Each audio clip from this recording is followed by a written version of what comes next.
नमस्कार विद्यार्थियों, हम लोग अभिज्ञान शाकुंतलम का अध्ययन कर रहे थे। गत वीडियो से आगे हम प्रारंभ कर रहे हैं। आगे की कथा इस प्रकार से है। प्रवेश करके द्वारपाल प्रवेश करता है। द्वारिक द्वारपाल सज्जो रथो भर्तु विजय प्रस्थानम अपेक्षते।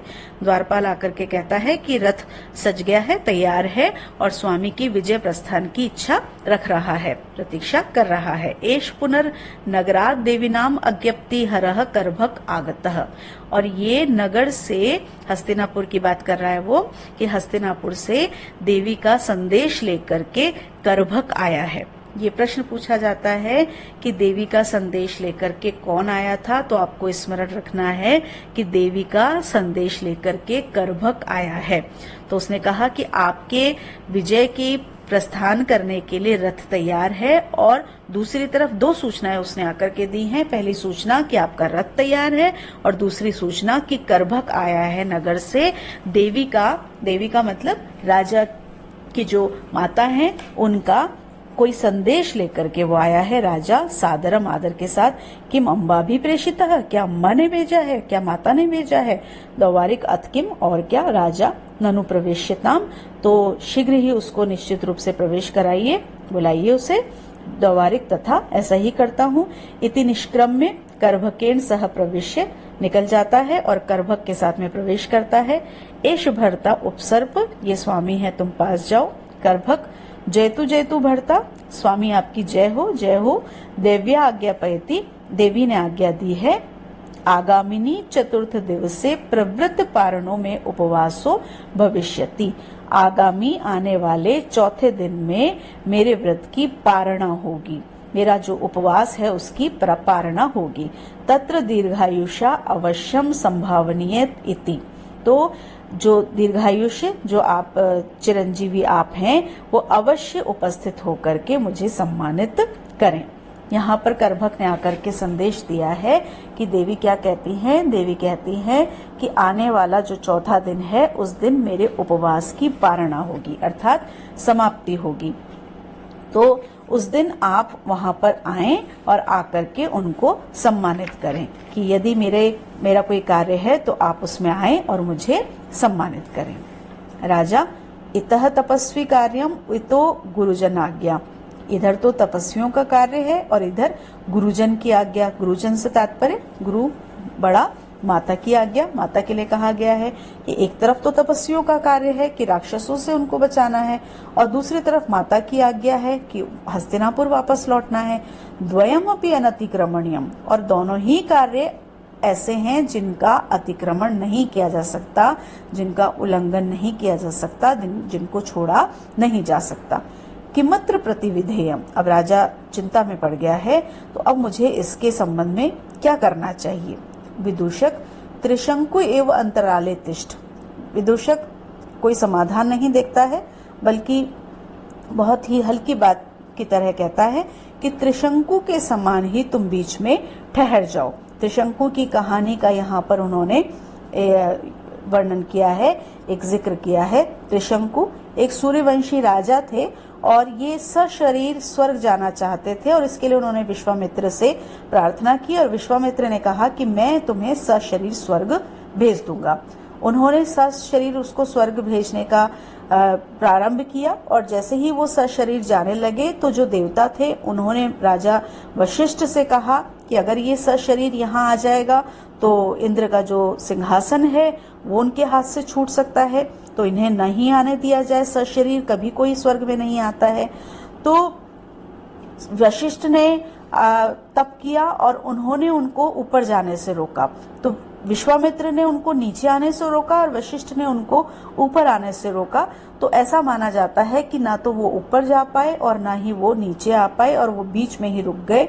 तो इसलिए जब भी कोई अधर में होता है, बीच में होता है, जिसका कोई समाधान नहीं होता, ऐसी दुविधा में होता है, तो उसके लिए कहा जाता है कि त्रिशंकु के समान खड़े रहो, त्रिशंकु के समान अटके रहो। तो यहाँ उन्होंने कहा कि जिस प्रकार से त्रिशंकु थे उसी तरह से तुम बीच में लटके रहो। राजा सत्यम आकुली भूतो अस्मि, वास्तव में मैं व्याकुल हो गया हूँ। वास्तव में मुझे यहाँ पर चिंता है कि मैं क्या करूँ। मेरी स्थिति वास्तव में इस प्रकार की हो गई है। कृत्ययो भिन्न देशत्वात् द्वैधी भवति मे मनः पुरः प्रतिहतम शैले स्रोतः स्रोतो वहो यथा। कृत्ययो कार्यों के भिन्न देशत्वात् भिन्न स्थान में होने के कारण मे मनः मेरा मन पुरः आगे सामने शैले प्रतिहतम पर्वत के कारण प्रतिहतम रुकी हुई स्रोतो वह नदी के स्रोतः यथा प्रवाह के समान द्वैधी भवती दो भागों में बट गया है, दुविधा में पड़ गया है, दो प्रकार से हो गया है कि मेरे जो दोनों कार्य हैं वो दो स्थानों पर हैं।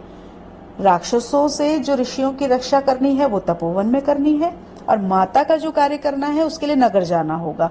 तो दोनों कार्य अलग अलग स्थानों पर हैं। तो मेरी स्थिति कैसे हो गई है, जैसे एक नदी बह रही है और नदी बहते बहते सामने अगर कोई पहाड़ आ जाता है तो नदी की जो धार है उसका जो प्रवाह है वो कैसा हो जाएगा, वो दो भागों में बट जाएगा। कुछ एक तरफ चला जाएगा और कुछ दूसरी तरफ चला जाएगा। तो वो कहते हैं कि मेरी स्थिति भी नदी के प्रवाह के समान ही हो गई है। अब वो इस संकट से नहीं निकल पा रहे हैं कि मैं क्या करूं, ऋषियों की बात का अनादर करूं या माता की आज्ञा का अनादर करूं। तो दोनों में से, क्योंकि एक ही समय पे दोनों कार्य करने हैं, अगर माता के पास पहुंचना है तो तुरंत निकलना होगा ताकि वो समय पे पहुंच सके, और ऋषियों का कार्य करना है तो यहीं रुकना होगा। तो स्थिति जो उनकी हो गई है उस स्थिति से वो यहाँ पर व्याकुल हो रहे हैं। तभी राजा को एक विचार आता है। राजा विचिंत्य, राजा विचार करके सखे मित्र तुम अम्बया पुत्र इति प्रतिगृहीतः, तुम माता से पुत्र के समान ग्रहण किए गए हो, तुम्हें माता ने पुत्र के समान ही स्वीकार किया है। अतो भवानीतः प्रतिनिवृत्ते तपस्वी कार्य व्यग्र मानसम मामा वेद्य तत्र भवति नाम पुत्र कृत्यम अनुष्ठातुम अर्हति। तो फिर आप यहाँ से लौट करके तपस्वी कार्यों में मैं व्यग्र हूँ, उसमें मैं लगा हुआ हूँ, इस प्रकार से माननीय माता को बता करके पुत्र के द्वारा जो किया जाने योग्य कार्य है वो आप कर सकते हैं।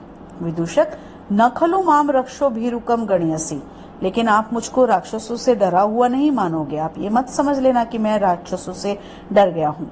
विदूषक को यहाँ पर एक अच्छा उपाय मिल रहा है कि उसे आश्रम नहीं जाना पड़ेगा जहाँ पर उसका सामना राक्षसों से हो सकता है, लेकिन वो ये दिखाना नहीं चाहता है।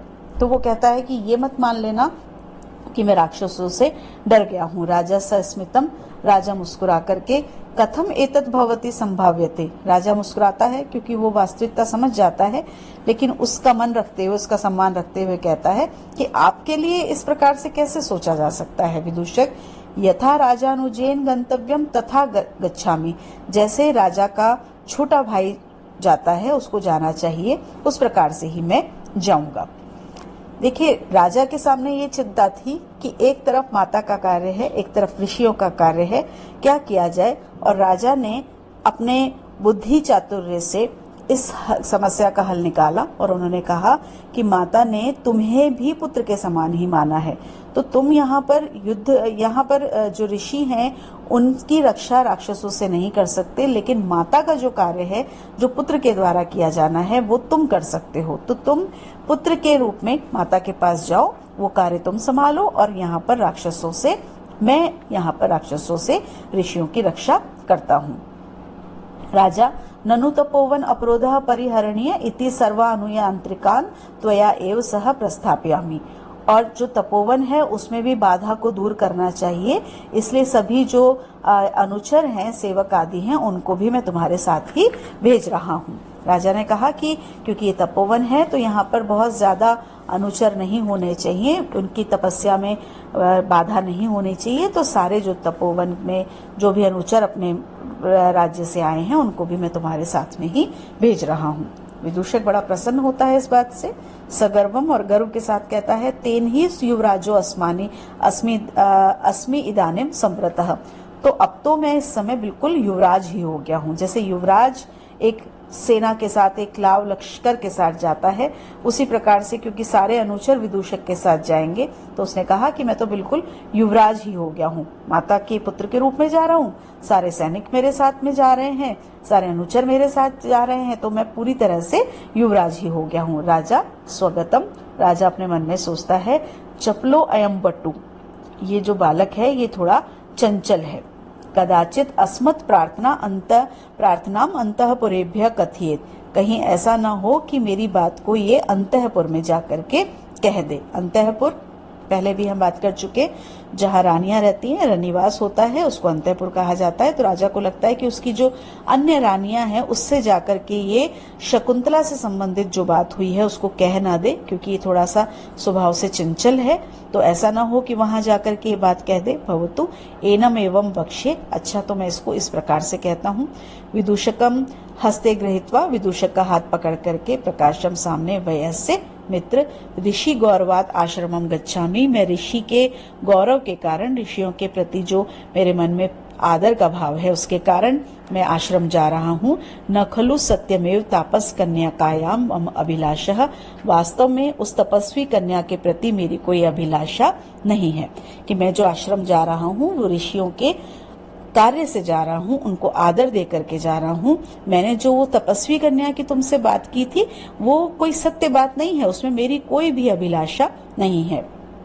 और फिर उसको और भी स्पष्ट करते हैं, विदुष पश्य, देखो, क्वा वयम क्वा परोक्ष मन्मथो मृगशावै सममेधितो जनः परिहास विजल्पितम सखे परमार्थे न ग्रहीताम वचः। वयम क्वा, हम कहाँ, मृग शावई समम, हिरण के बच्चों के साथ में, एधितः बड़ा हुआ, पला हुआ, परोक्ष मनमथः, मनमथ से, काम से जो दूर है, परोक्ष जो समीप नहीं है उसके, जो दूर है, ऐसा जनः क्व, ऐसा व्यक्ति कहाँ, परिहास विजल्पितम वचः, परिहास में, हंसी मजाक में, हास्य में कही हुई बात को, परमार्थे न गृहीताम, वास्तविक रूप में, सत्य रूप में ग्रहण मत कर लेना। राजा ने कहा कि हम जैसा व्यक्ति कहाँ, एक तो हम जैसे लोग जो सभी प्रकार की कलाओं में निपुण हैं, और दूसरी तरफ वो व्यक्ति, शकुंतला के लिए कहा गया, वो व्यक्ति जो किसके साथ पला बड़ा है, हिरण के बच्चों के साथ में जो पला बड़ा है, ऐसा व्यक्ति, तो कोई मेल ही नहीं है हमारा। तो ऐसे व्यक्ति जो बिल्कुल काम भावना से दूर है, ऐसे व्यक्ति के साथ में जो मैंने बात तुम्हें कही, क्योंकि हमारा कोई मेल नहीं है, तो जो भी मैंने बात कही थी वो हंसी मजाक में बात कही थी, हास परिहास में बात कही थी, उसे तुम वास्तव मत समझ लेना, वास्तविक बात उसको मत समझ लेना। जैसे मित्रों में बात होती है, किसी को लेकर के बात हो गई और फिर बाद में कह दिया कि नहीं, ये तो हंसी मजाक में बात कही गई थी, ये तो एक हास्य परिहास था, तो उसी प्रकार से उसने कह दिया कि इसको वास्तविक मत समझ लेना। विदूषक ने भी उस बात को मान लिया कि ये राजा जो कह रहा है वो सही कह रहा है। उसने कहा किम, और क्या, इति निष्क्रांत सर्वे, और सब लोग निकल जाते हैं। इति द्वितीयो अंकः, और यहाँ पर आपका दूसरा अंक समाप्त हो गया है। और दूसरे अंक तक जो हमने कथा देखी है उसमें हमें पता लगा है कि जो राजा है वो आश्रम जाना चाहता था, लेकिन उसके पास कोई बहाना नहीं था। उसी समय ऋषि कुमारों ने आकर के उससे प्रार्थना की कि आप आश्रम में आकर के राक्षसों से हमारी रक्षा करें, और राजा आश्रम जाने के लिए तत्पर हुआ। तभी उसे पता लगा कि उसकी माता के उपवास की पारणा है, उसे नगर जाना होगा।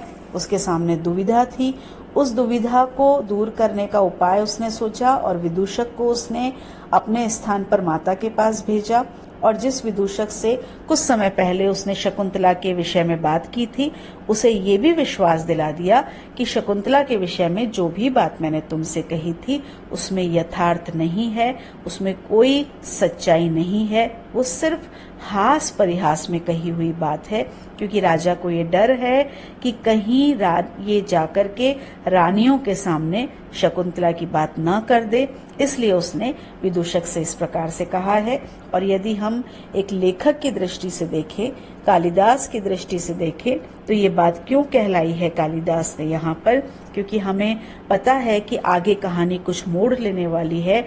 और यदि विदूषक को ये ज्ञात होगा, विदूषक वो व्यक्ति जो राजा का मित्र है, जो राजा के साथ रहता है, यदि उसे ये बात ज्ञात होगी कि शकुंतला से राजा का प्रेम हुआ था, तो कहानी में जो मोड़ आने वाला है उसमें किसी प्रकार की बाधा उत्पन्न हो सकती है।